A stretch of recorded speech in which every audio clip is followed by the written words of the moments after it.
Buenas tardes. Buenas tardes. Continuamos con nuestros ejercicios espirituales, con el voto de la castidad, la pureza del corazón. Y voy a pedirle al Espíritu Santo, como siempre, que nos guíe.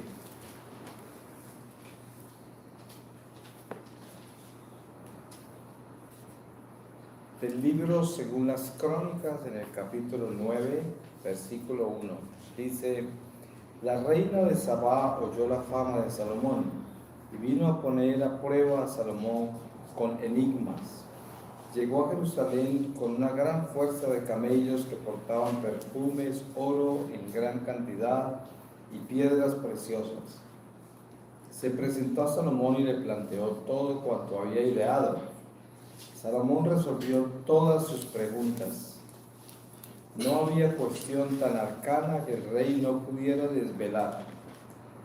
Cuando la reina de Sabá observó la sabiduría toda de Salomón, el palacio que había construido, los manjares de su mesa, las residencias de sus servidores, el porte de sus ministros y sus vestimentas, sus coperos con sus trajes y los holocaustos que ofrecía en el templo de Yahvé, se quedó sin respiración y dijo al rey: Era verdad cuanto yo oía en mi tierra acerca de tus enigmas y tu sabiduría. Yo no daba crédito a lo que se decía. Ahora he venido y mis propios ojos lo han visto. No me dijeron ni la mitad.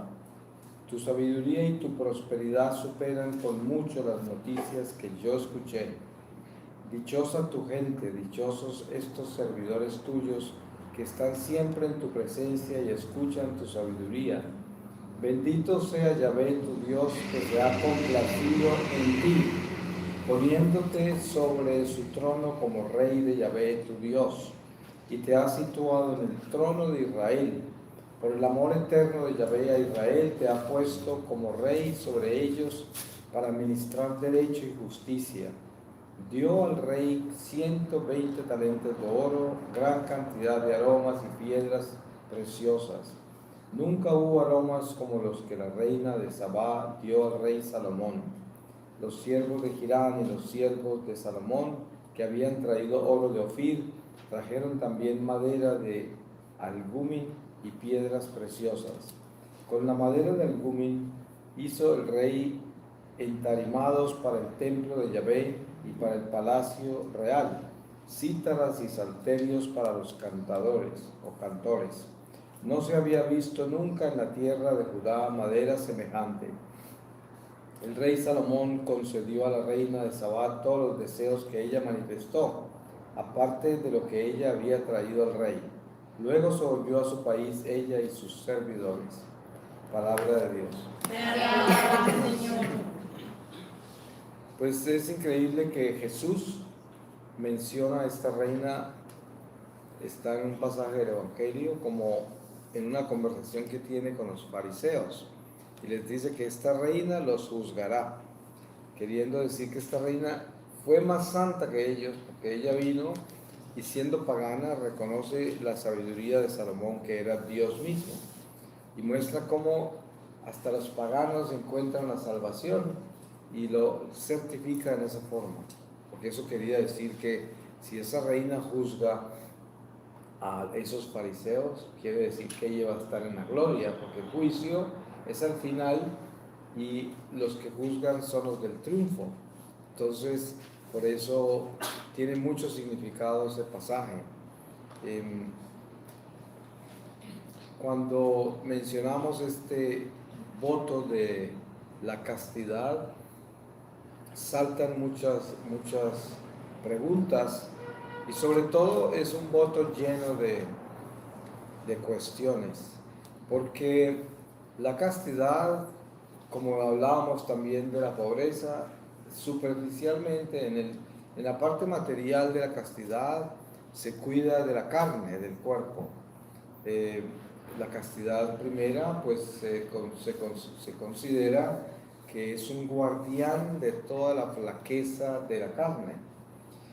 Y claro, esa es una parte básica de la castidad y muy importante, porque de todas maneras Cuando se dice básica, se dice cimiento. O sea, sobre eso se construye, porque si esa base no está sólida, todo lo demás que se construye sobre ella, pues no está fuerte, está como en el aire, está vulnerable, fácil de violentar con solo un soplo fuerte. Por eso la base, pues obviamente es la carne, en la castidad para un ser humano, especialmente ustedes que en castidad no he hecho voto, pero la vida que yo llevo me exige eso, porque yo debo ser el primero en ser un testimonio y el testimonio mío debe comenzar también por ahí, que esa tiene que ser base de mi vida, de lo contrario lo que yo hablo sería en vano. Entonces también tengo que edificar sobre eso, pero en el caso de ustedes, al hacer un voto de castidad, también están renunciando a todo lo que la carne ofrece. La carne ofrece todo eso, como ustedes hubieran podido tener una decisión muy diferente en sus vidas, pero aceptaron ser castas, aceptaron ser esposas del casto, del más casto de los castos, que es Jesús, de la pureza absoluta. Entonces, la castidad y la pureza parecieran ser lo mismo, pero no son lo mismo, porque la pureza es como la savia de la castidad. Ustedes saben que la pureza corre por dentro de la castidad como si fuera su esencia, su sangre. La pureza es como la sangre de la castidad, porque la castidad se puede quedar solo en cáscara, en vaina, en algo exterior, en que yo quiero ser casta y yo he hecho un voto de castidad, pero por dentro de ese yo soy casta, yo hice un voto de castidad, puede ser que no corre tanta sangre de pureza, y por eso la castidad tiene que abundar en pureza. La castidad tiene que estar inundada en la pureza. ¿Y cómo se inunda la castidad de la pureza? Se inunda corrigiendo el pensamiento, el sentimiento, la emoción, la pasión, los impulsos, las tendencias, los deseos todos. Hay que corregirlos, orientarlos, purificarlos, santificarlos, ponerles espíritu para que sean una sangre que corre por dentro de la castidad, para que sean esa savia de la castidad, esa pureza. Es importante aumentar la pureza en la castidad para que la castidad no sufra de una anemia espiritual, porque una castidad que no tenga suficiente flujo de pureza es una castidad que se vuelve vulnerable a romperse en cualquier momento. Un pequeño golpe la rompe. Entonces, la más profunda concepción de la castidad es el encuentro con su flujo interno, que es la pureza. La pureza es ese flujo que lleva la castidad internamente, igual que este cuerpo físico es una caparazón movida por la sangre. Y esa sangre no se mueve sin el alma, que es la que la anima a la sangre. Por eso se llama ánima, que anima. Y luego esa ánima, esa alma, está fortalecida por el Espíritu, que es o el Espíritu de Dios o el espíritu del maligno, que no hay sino dos espíritus. Entonces una persona o anda con uno o con el otro. En la mitad no hay nada. Nadie se mueve sin espíritu, ningún ser humano. Todos nos movemos con espíritu. Toda alma está movida por el espíritu. Por eso San Juan dice, asegúrate que sepas qué espíritu es el que habla a través de esa persona. Hay que tener cuidado porque el espíritu del mal puede estar en cualquier persona. Nadie se escapa de eso. Nadie se escapa de que el espíritu del mal se lo tome por la desobediencia, por tantas cosas que son puertas que se abren al espíritu del mal, quien puede sacar el Espíritu Santo y apoderarse de un ser humano. Y no necesariamente en una posesión diabólica, simplemente en una invasión a los sentidos, instintos, razón, donde el hombre se inclina al mal y se deja manejar de él. Eso no es una posesión diabólica, pero es suficiente presencia del mal en uno como para estar bajo el poder del maligno. Eso sucede mucho en los seres humanos en todos los niveles.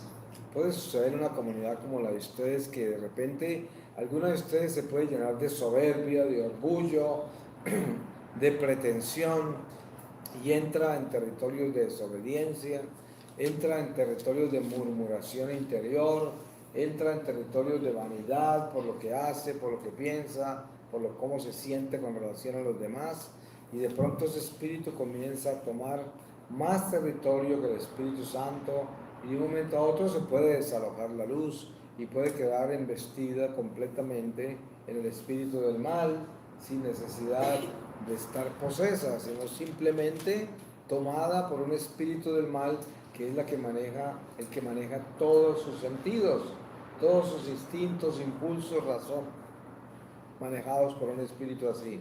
Por eso yo he conocido sacerdotes de 80 años que me han dicho, bueno, después de yo dar mi testimonio, me felicitan, no sé cuánto, me dice, mi compa, yo llevo 60 años de sacerdocio, como me ocurrió con un sacerdote anciano en Francia, hace muchos años, en Lourdes, que me confesé con él, y me dijo, yo llevo 60 años de sacerdocio, y mi conversión fue hace 11 años.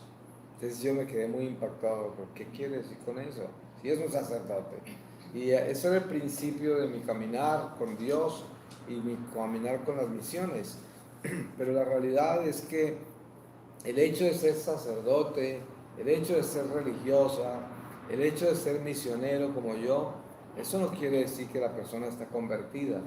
Porque convertirse es entrar en un camino de conversión, que la conversión no se realiza hasta la muerte, es cuando nos convertimos de todo, pero la vida es un camino de conversión.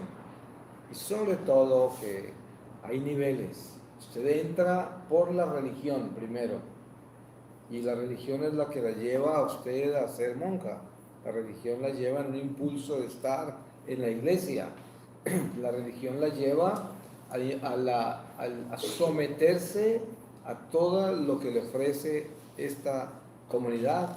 La religión la entra a todas las prácticas de esta comunidad, las tradiciones y todo lo que esta comunidad vive y enseña y exige.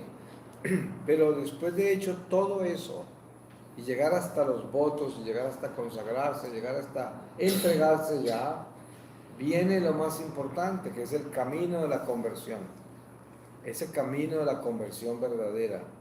Y en esa conversión verdadera se toman cada uno de esos votos que ustedes hicieron y los tienen que convertir cada uno de verdad. Y ese es el trabajo que tienen por el resto de sus vidas. Toda la vida de clausura que ustedes vivirán será una vida que diariamente estarán convirtiendo cada uno de sus votos para que el corazón encuentre al final la plenitud de la conversión. Porque el Divino Maestro, su esposo, cuando las encuentre, él lo único que ve el Señor al final de esta vida es si nosotros, sinceramente, en todos los aspectos de nuestra vida, en nuestra alma, nuestro corazón, nuestra mente, todo nuestro ser, si sinceramente, usted sola, ninguna de ustedes se puede santificar, así nomás, necesita luz que nos completa, Él es el que nos completa, pero la mayoría de las veces nos completas al final. Muchas de las áreas malas de nosotros contra las que estamos trabajando todos los días, que atentan contra los votos que hemos hecho, a pesar de todo el esfuerzo que hacemos, no necesariamente las superamos en vida. Pero si todo lo que queremos es superarlas y todos los días nos levantamos a luchar para superarlas, cuando nos encontremos con el Divino Maestro, Él nos va a completar lo que nos faltaba, porque así es la justicia de Dios, así de lindo es nuestro amo, así de hermoso y de justo, de perfecto. Él no exige que usted llegue perfectamente santificado. Él es el único que santifica, porque Él es el santo de los santos. Y nos santificaremos en su presencia, pero siempre y cuando llevemos todo el esfuerzo que hicimos todos los días de nuestra vida por santificarnos. Eso es lo que importa, porque muchas veces perdemos la esperanza, muchas veces perdemos la fuerza de ver cómo es que esta carne pesa tanto, estos pensamientos que se van para donde quieren, todas estas pasiones, todas estas inclinaciones, todas estas actitudes que tenemos y conducta ilegal en todo sentido. Todo esto nos atormenta y nos decepciona a veces porque nos hace sentir como criaturas hipócritas y miserables. Y mucho menos ustedes que se levantan, mucho más ustedes que se levantan y tienen este hábito. Si caminan por ahí entre la comunidad y el comportamiento, los pensamientos, los sentimientos, las pasiones y todo está en problemas, en crisis, inclinado donde no debe, ustedes se sienten hipócritas, se sienten que, Dios mío, ¿yo qué soy yo? ¿De qué estoy hecho? Y eso, hecha, de eso es un impacto que lleva el alma. Pero el Divino Maestro viene a nosotros y nos dice, eso que llevas, esa turbulencia, todo ese torbellino que llevas humano en tu carne, en tu sangre, en tu ser, es precisamente lo que yo quiero que me entregues, sin miedo, con esperanza, sin alarmarte, sin escandalizarte. Entrégame esa miseria. Yo sé y conozco toda la miseria que tú llevas. La conozco. No me escandaliza, te dice Jesús. Lo que yo quiero es que renuncies a ella todo el tiempo. Cada que tu miseria está actuando y está haciendo daño y te está perturbando y perturbando a otros, ese es el momento tuyo para la santificación. Ahí es cuando me la entregas.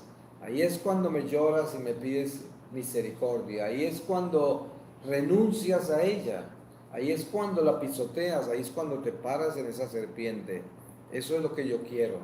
Porque mientras que tengas este cuerpo, esta carne, vas a caminar con esta procesión, esta revolución interna de tus sentidos, tus instintos, tu razón. Tu mente va a estar invadida de pensamientos que no quieres, que no debes tener, pasiones que se desbordan, intenciones que son malas, conductas que no debes tener. Todo eso vivirá contigo hasta el final. Y por eso no puede ser motivo de confusión para una hija de Dios que se ha consagrado a Él y para ningún cristiano en general.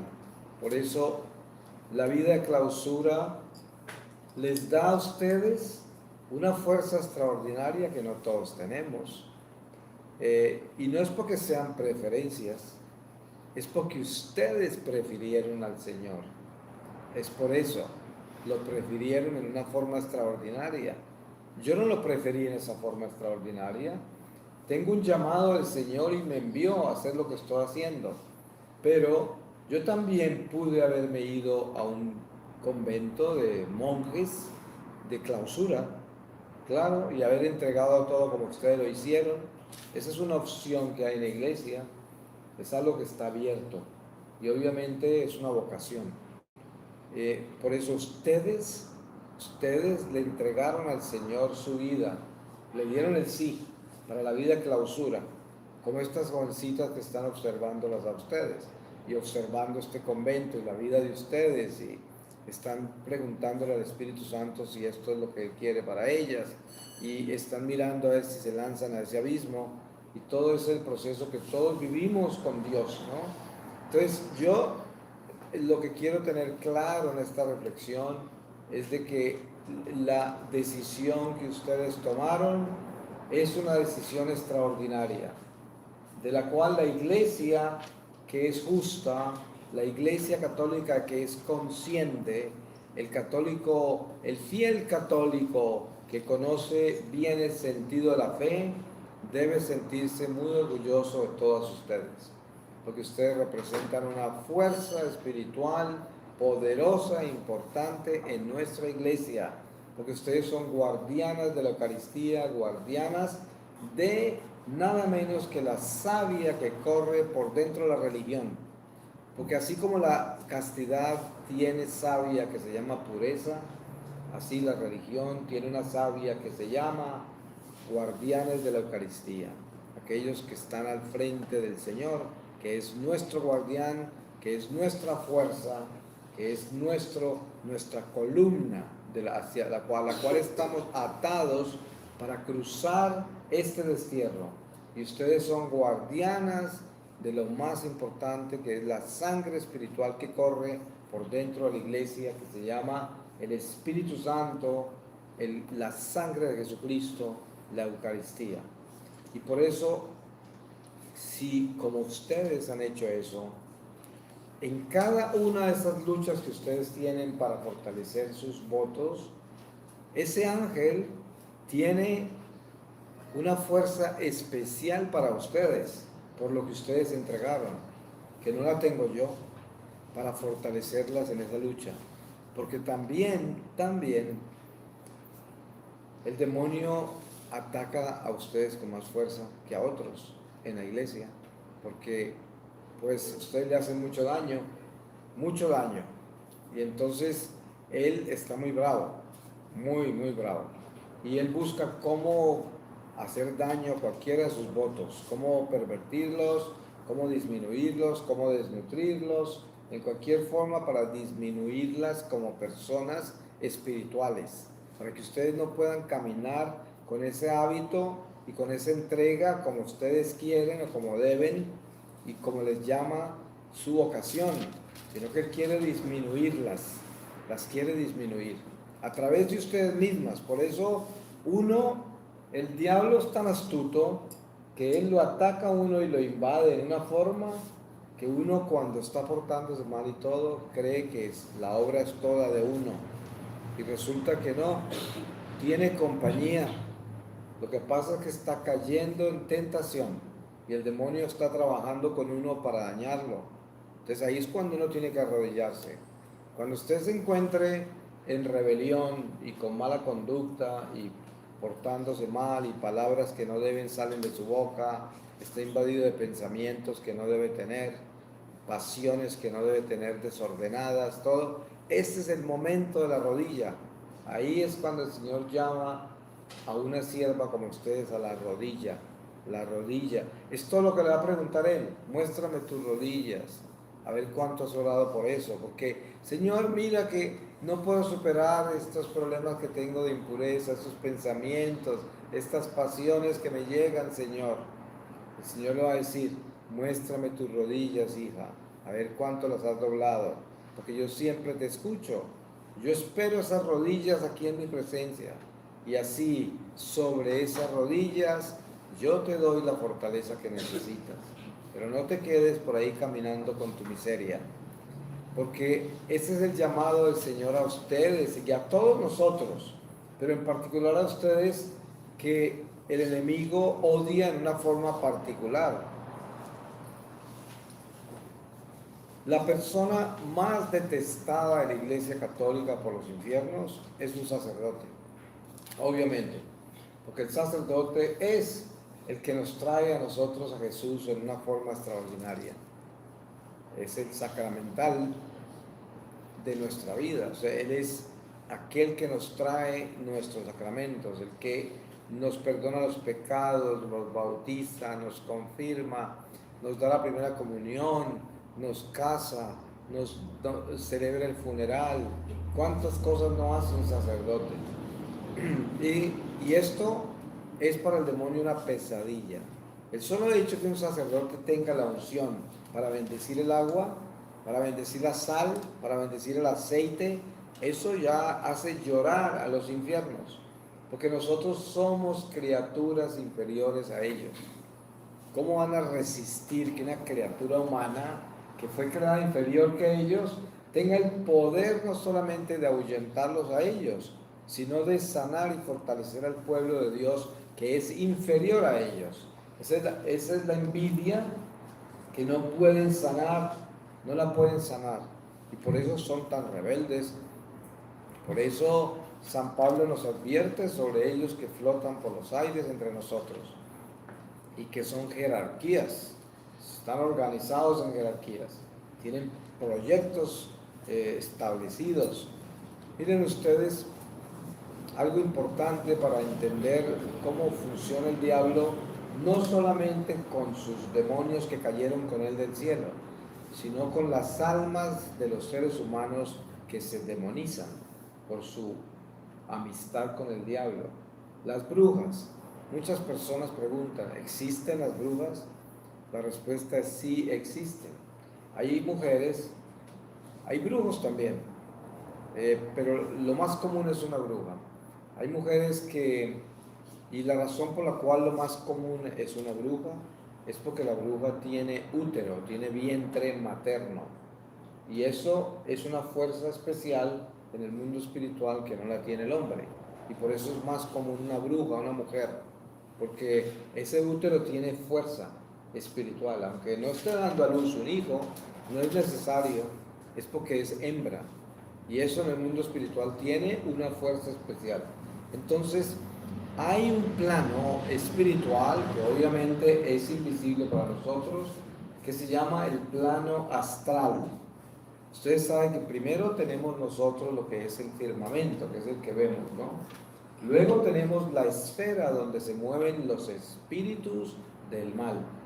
Eso es un plano astral, es un plano por donde vuelan todos esos espíritus caídos y las personas endemoniadas. Entonces, una bruja que está consagrada a Satanás, eso lo hacen a través de rituales satánicos, misas satánicas, está poseída por el demonio. Ella se acuesta antes de que anochezca y se acuestan derechito así, en la espalda, y se colocan encima tan solo una sábana, así sea en sitios helados, ¿no? Ellos no sienten nada, se ponen una sábana y apenas se oculta el sol, se desdoblan y sale el ánima de esa bruja al astral, y ahí están todos los espíritus del mal, y se convierte en un satélite del demonio y vuela por todas las esferas y territorios que tiene el diablo controladas. ¿Cuáles son esas? Todas las personas que están en pecado mortal, por ahí, y todas las que el diablo está tentando para tumbar. Entonces esas brujas se vuelven una fuerza más para acosar a los hijos de Dios, o para acosar a aquellos que ya tienen encadenados, para mantenerlos más encadenados. Y esas brujas son satélites. Entonces aquí un satélite recibe muchas ondas, y esas ondas, y ellas se van hacia donde reciben la onda. ¿Sí? Por ejemplo, en el territorio donde ellas están, porque son territorios espirituales. Los espíritus del mal vuelan sobre coordenadas. Ustedes saben que un piloto en un plan de vuelo tiene lo que se llaman coordenadas, que son, el plan de vuelo tiene exactos números, distancias, tiempo establecido para llegar a un lugar. Y es exacto, por eso los aviones tienen a veces, la mayoría de hoy tienen todos piloto automático. O sea que se programa y ese avión se va automáticamente para donde tiene que ir, y el piloto solo supervisa esos instrumentos. Pues el diablo es el piloto automático de todos sus satélites. Él los programa y él los monitorea, y ellos vuelan a donde él les puso las coordenadas, y así es como viajan, ¿no? Ahora, en la voluntad de Dios y en el plan divino están sus ángeles, y los ángeles también vuelan, caminan, se desplazan sobre un plan perfecto de Dios también. Entonces, cuando hablamos nosotros de nuestra vida personal como religiosas consagradas a Dios, estamos hablando de una batalla espiritual no común, nada común. Porque hay tantos sacerdotes caídos hoy en el homosexualismo, en las herejías tan terribles. Hay mucho escándalo con sacerdotes que son comunistas o de ideologías de izquierda. Yo nunca he votado en una elección, y esta vez en Colombia fue la primera vez que voté. Yo siempre viví lejos de Colombia, en países extranjeros, desde muy jovencito, y por eso como estaba en otras tierras y todo, nunca me preocupé por votar, ni por enterarme de la política. No fue hasta que el Señor se me apareció, que ya tenía 47 años, que yo comencé a tener conciencia de patria, como les decía, y empecé a entender lo que era haber nacido donde nací. Eso tiene sentido también. Son las mismas coordenadas que les estoy hablando. Dentro del plan de Dios, yo nacería en Colombia, en un pueblito de Caldas que se llaman Serma, y ahí en esas montañas nací. Así lo quiso Dios. Y cada una de ustedes nació donde el Señor lo planeó. Él puso esas coordenadas. Y entonces, ¿qué sucede? Que al encontrar esa realidad de lo que Dios hace, uno descubre esa batalla tan grande en la que estamos. Y en estas elecciones pasadas me llevé la sorpresa de que habían en la Iglesia Católica aquí en Colombia sacerdotes inclinados y militantes con el comunismo, con las ideologías de izquierda. No se imaginan cuál fue mi sorpresa cuando oí eso, que inmediatamente dije, voy a votar por primera vez. Y claro, en oración en Bogotá, en el oratorio de nuestra comunidad, el Señor me mostró con claridad que tenía que militar, que era un momento de batalla. Y comienzo a observar lo que estaba pasando. Y empiezo a ver esos líderes comunistas y todos esos ideólogos de izquierda hablar contra la iglesia, contra Dios, blasfemar y encima de eso amenazar con acabar con la religión, con acabar con la iglesia. Y empiezo a ver jóvenes católicos que muchos habían estado en mi comunidad en Bogotá, que yo los conocía, y aparecieron ser ideólogos de izquierda siguiendo gente pro aborto, homosexuales, lesbianas, siguiendo gente que quiere pervertir nuestros niños, y todo justificándolo porque esos van a corregir el país, nos van a educar. Y yo decía, ¿educar, por Dios? ¿Educar en qué? ¿Cuál educación? O sea, ¿en qué forma nos van a educar? Pero así de perdidos se encuentran los católicos a veces, sacerdotes. Había un obispo, creo que en Cali, que le estaba prácticamente ordenando a los sacerdotes que tenían que votar por la FARC. Imagínense, a mí me secuestraron ellos. Y así por el estilo, todo esto tan espantoso. Católicos. Por eso les digo, la conversión es algo que nosotros debemos tener con claridad en el corazón. Un sacerdote, por ser sacerdote, no está convertido. Tiene que empezar a convertirse. Por ejemplo, esos jóvenes pues, no son católicos, todavía no entienden lo que es el catolicismo. Esos sacerdotes de izquierda, ¿cómo van a ser católicos? Están en un pecado grave, bien confundidos, están totalmente pervertidos porque ellos piensan que los pobres del Señor son los que no tienen techo ni comida. Están convencidos de eso, no entienden el lenguaje del Espíritu. Están como Nicodemos, que no sabía cómo tenía que nacer del Espíritu otra vez. Pensaba, ¿puede un hombre viejo meterse al vientre de su madre? Así están estos sacerdotes y estos católicos. Creen que es que salvar al pueblo es buscar los pobres para darles comida. Ellos creen que eso es salvar la nación. Y no se dan cuenta que tenemos otras responsabilidades mucho más grandes que esa. Por eso, en la vida nuestra, consagrada como la de ustedes, el enemigo está atacando cada una de sus votos, y en este voto de la castidad, lo que ataca a él es la sangre de la castidad, la pureza. Eso es lo que él ataca. Y la pureza, ¿dónde se engendra? ¿De dónde fluye la pureza? Del corazón. Por eso el corazón hay que limpiarlo, para que desde el corazón se bombee esa sangre que es la pureza, y la castidad tenga alma, y la castidad tenga vida, para que la castidad se defienda porque está alimentada, fortalecida con ese flujo poderoso de la pureza. No se puede tener una castidad saludable si no fluye una abundante sangre de pureza del corazón.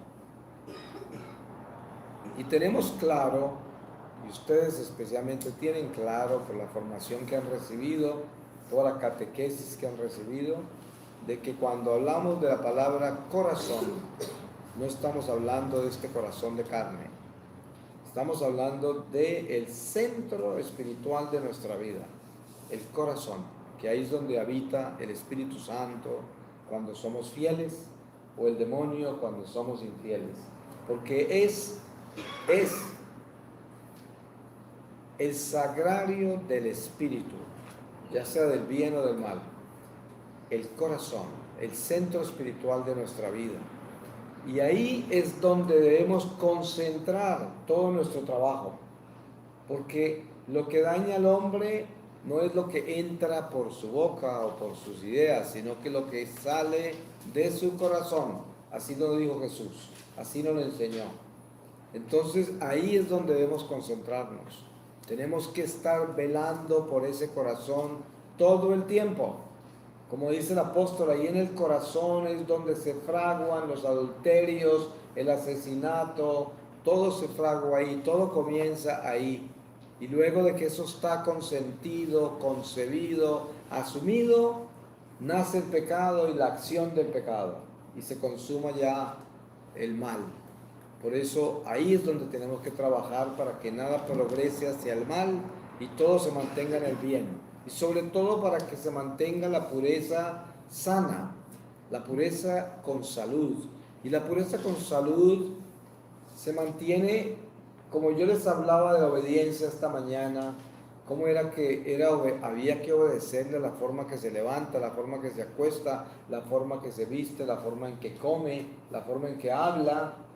Igual con la castidad, hay que corregir la forma en que usted mira, la forma en que usted observa las cosas, la forma en que usted escucha, la forma en que usted habla, la forma en que usted palpa, su tacto, la forma en que usted abraza a otro, saluda a otra, en la forma en que usted se comunica, en el lenguaje corporal y el lenguaje interno. Ustedes saben que ustedes en la comunidad, cuando caminan por el convento haciendo lo que tienen que hacer todo el tiempo, aunque no se hablen, se están comunicando, porque usted sabe que ahí viene la hermana tal, y no tiene que decirle, yo sé que es usted la que está pasando por acá. No, eso es algo que nosotros lo sabemos y no hay que expresarlo, pero la realidad es que es una presencia viva en nosotros que afecta, impacta, influencia nuestra vida en muchas dimensiones. El hecho de que yo voy por acá y allá viene la hermana tal caminando hacia acá, eso no es una simple acción, eso es una acción muy importante. Siempre sucede algo, esa persona está presente en mi vida y esa persona es parte de un ritmo igual a las aves cuando vuelan. Ustedes han visto que las aves no tienen un líder determinado que lleva la manada. Ustedes ven un grupo de aves que están en el cielo viajando y va una adelante y todas estas atrás así. Y de repente la que está bien atrás pasa adelante. Y de pronto la del centro pasa adelante. De pronto la que estaba atrás en el centro aparece adelante. Y constantemente están volando así. Entonces ellas no llevan un pájaro líder que es el que está adelante. No, todas toman la delantera en cualquier momento de acuerdo al ritmo del viento. Eso es lo que yo les hablaba a ustedes sobre los satélites del diablo, que una vez que entran en el astral, son sopladas por el viento del espíritu del mal. Y entonces van cambiando, ellas van dando vueltas, van cambiando en ese vuelo y se van hacia donde los está empujando ese viento. Ustedes aquí en el convento, cuando caminan por el convento y hacen lo que hacen, están caminando con un viento que las empuja, que es el Espíritu Santo, a no ser de que estén pervertidas en pecado y estén empujadas por el espíritu del mal. Y esa monja está en desarmonía. Y cada que pasa por el lado de las demás, se siente algo raro, ¿no?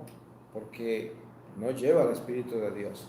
Cuando se lleva el Espíritu de Dios, cuando se encuentran ustedes, entre ustedes donde estén, se están comunicando el mismo viento que viene del Espíritu Santo, el mismo viento, porque ahí es el Señor el que las empuja a que vaya a la cocina, que vuelva para acá, que haga aquello, que haga esto, y todo está en armonía.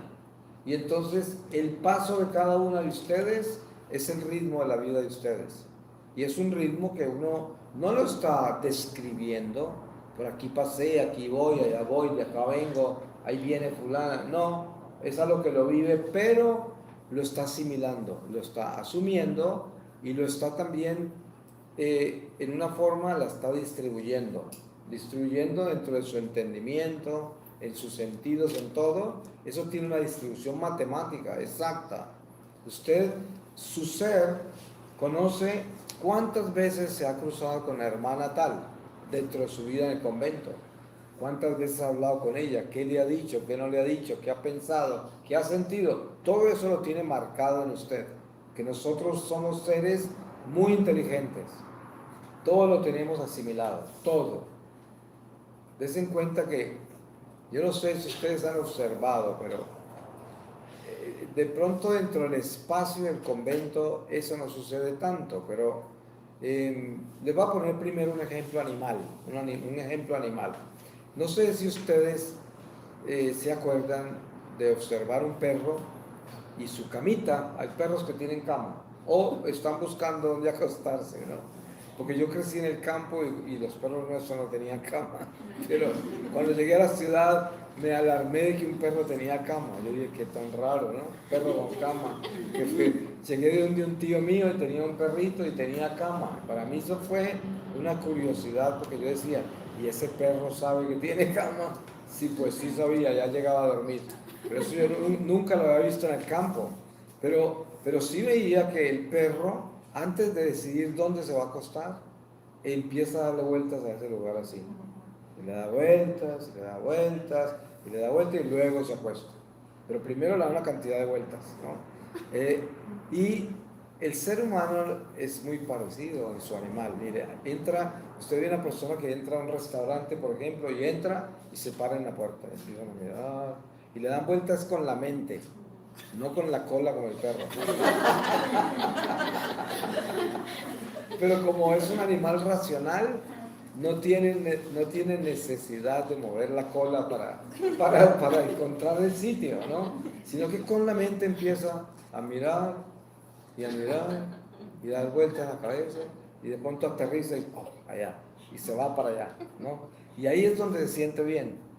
Si se hubiera sentado en otro lado sin haber dado las vueltas, le toca cambiarse, porque ahí no se siente bien. Y hay gente que hace eso, que entra y de repente no pone cuidado a observar bien a dónde debe sentarse, y cuando se sienta no está donde es y le toca pararse otra vez. Y hay gente que se para varias veces, incomoda a todos los demás. Uno se da cuenta, esta persona me va a emborrachar con tanta modera, ¿no? Y si es una familia entera, peor. Eso ocurre, están muy inestables. Pero nosotros tenemos esa sabiduría. Viene del animal primero, pero eso se traslada a la mente y luego al espíritu. Todo eso, esas acciones. Entonces, todo el caminar de ustedes por entre el convento lleva un ritmo. Y depende de lo que están cargando, ese ritmo es un ritmo que alimenta a toda la comunidad o que la disminuye. Una sola persona le puede disminuir la paz a la comunidad o se la puede aumentar. Nosotros somos responsables de eso. Como religiosas que viven en un espacio tan limitado para tantas personas, de ustedes depende de que haya paz o no haya paz en la comunidad. Porque una sola religiosa que no tenga suficiente amor para desplazarse entre la comunidad le puede quitar la paz a toda la comunidad. ¿Y saben cuál es el peligro de eso? Que todos esos momentos,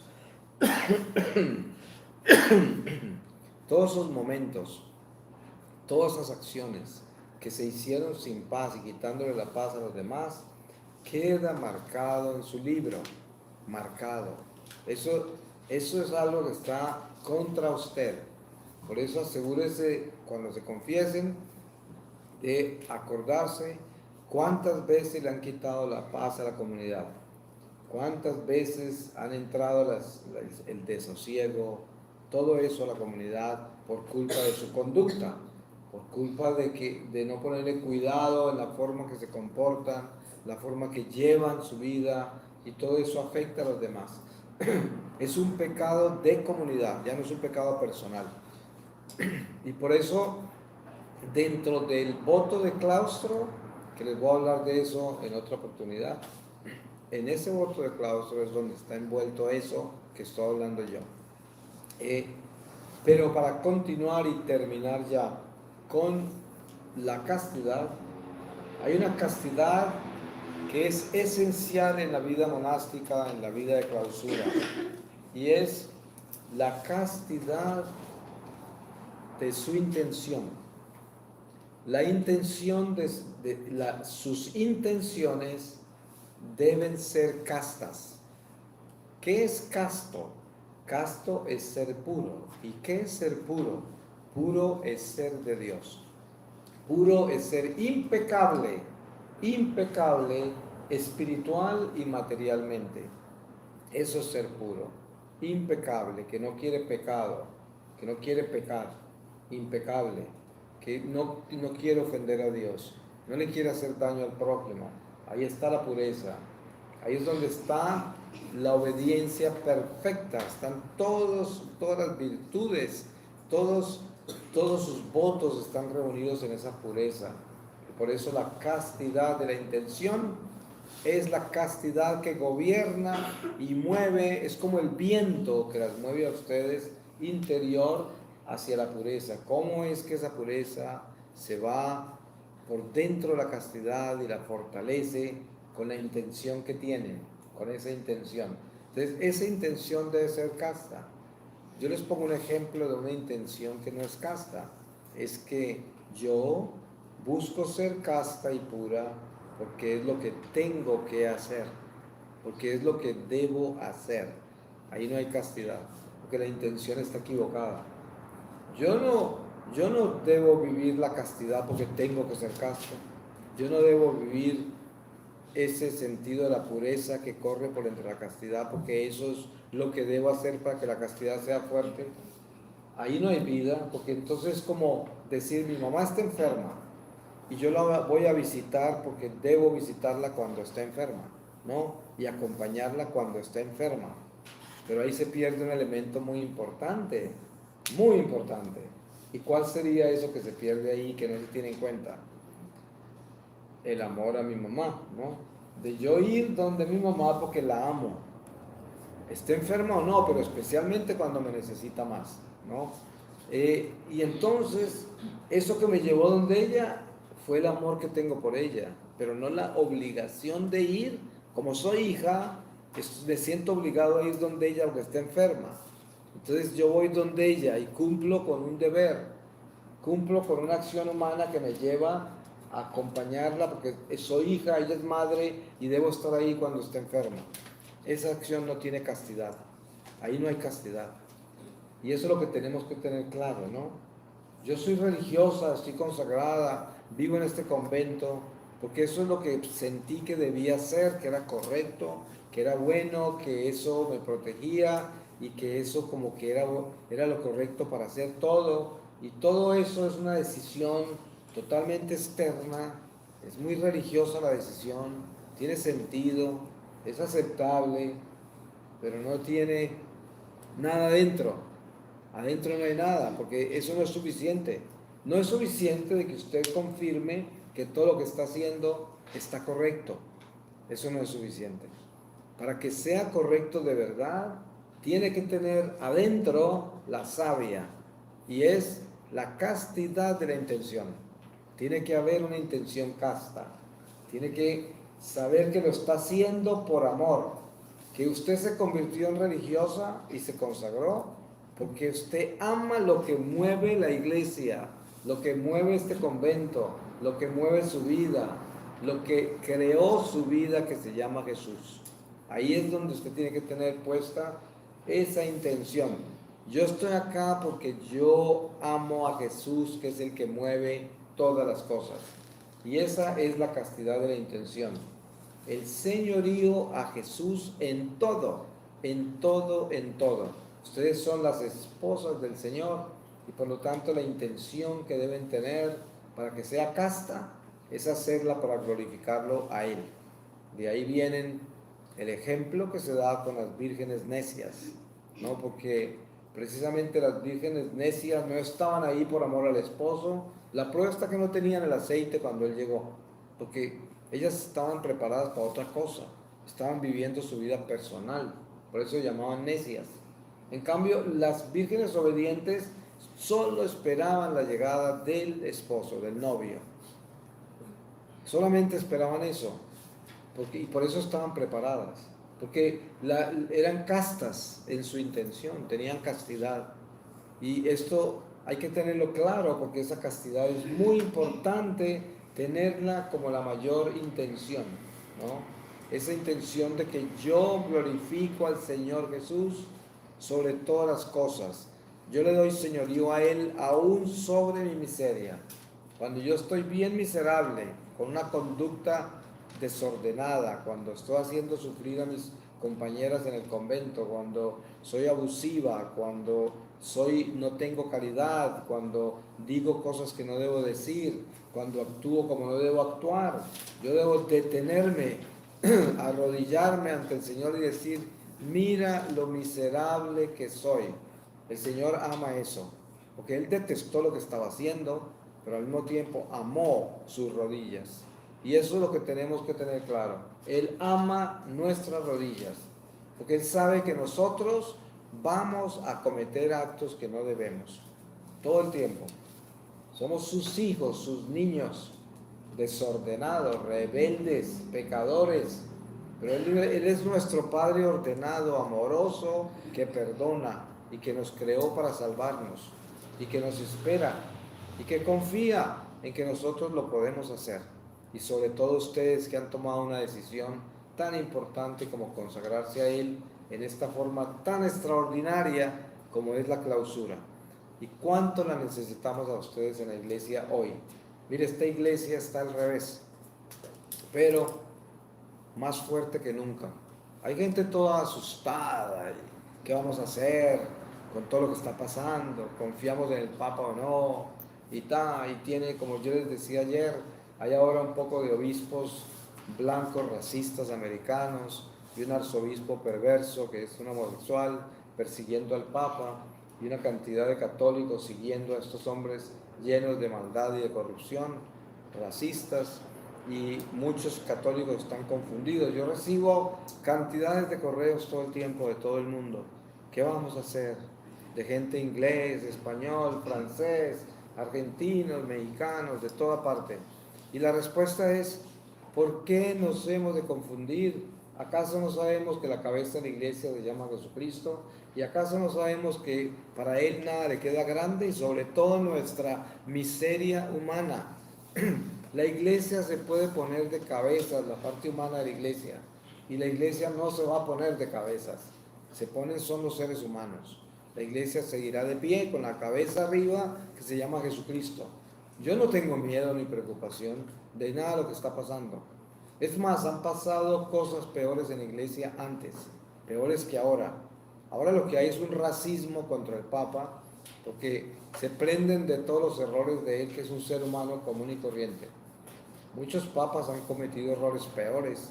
El Papa a veces parece no tener un lenguaje lo suficientemente claro para todo el mundo, porque no todos somos la tacita de té de todos los demás, ¿no?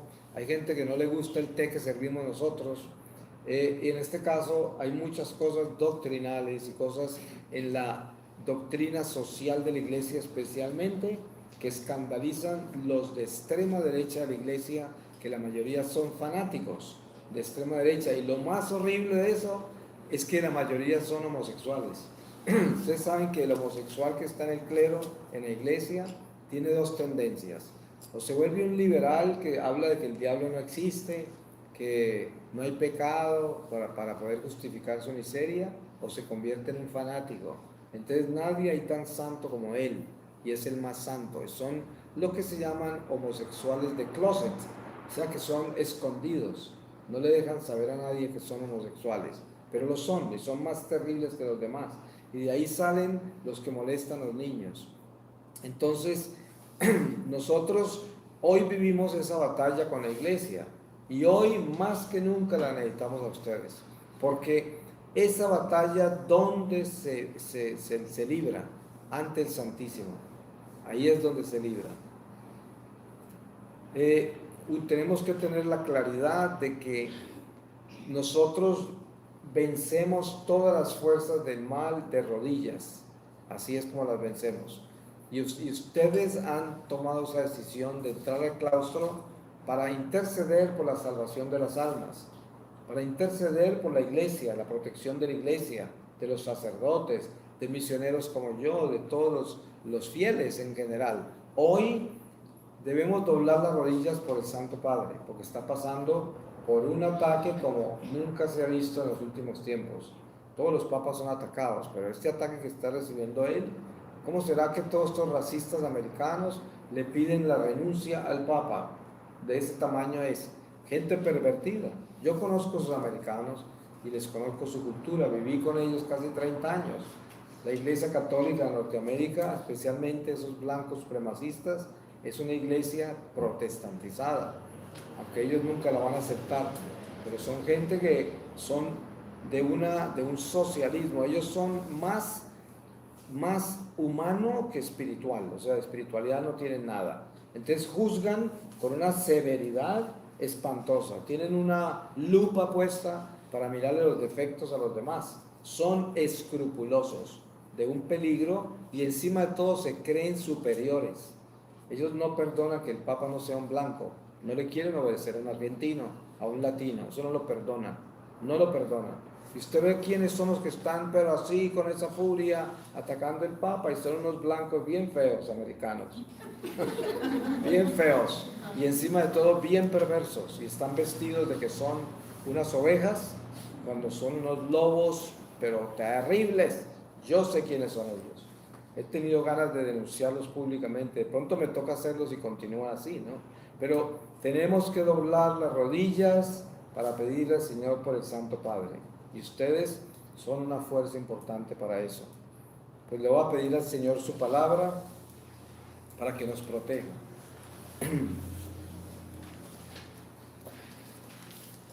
Y les voy a leer de la epístola de Santiago, en el capítulo 2, desde el versículo 14. La fe y las obras. ¿De qué sirve, hermanos míos, que alguien diga, tengo fe, si no tiene obras? ¿Acaso podrá salvarle la fe? Si un hermano o una hermana está desnudo y carece de sustento diario, y alguno de vosotros les dice, id en paz, calentaos y hartaos, pero no les dais lo necesario para el cuerpo, ¿de qué sirve? Así también la fe, si no tiene obras, está realmente muerta. Y al contrario, alguno podrá decir, ¿tú tienes fe? Pues yo tengo obras. Muéstrame tu fe sin obras y yo te mostraré por las obras mi fe. ¿Tú crees que hay un solo Dios? Haces bien. También los demonios creen y tiemblan. ¿Quieres saber tú, insensato, que la fe sin obras es estéril? Abraham, nuestro padre, no alcanzó la justificación por las obras cuando ofreció a su hijo Isaac sobre el altar. ¿Ves cómo la fe cooperaba con sus obras y por las obras la fe alcanzó su perfección? Y alcanzó pleno cumplimiento la escritura que dice, creyó Abraham en Dios y se le consideró como justicia y se le llamó amigo de Dios. Palabra de Dios. Te alabamos, Señor. Le damos gracias, Señor, por la oportunidad que nos ha dado de reflexionar en la castidad, en la pureza, que es algo tan profundo, tan importante, que nos gastaríamos pero mucho tiempo para hablar de ella, pero por lo menos Le hemos tocado un poco, hemos profundizado un poco y el Espíritu Santo continuará por el resto de sus vidas profundizándolas en eso y ayudándolas a incrementar esa savia de la castidad que es la pureza. Amén. Amén.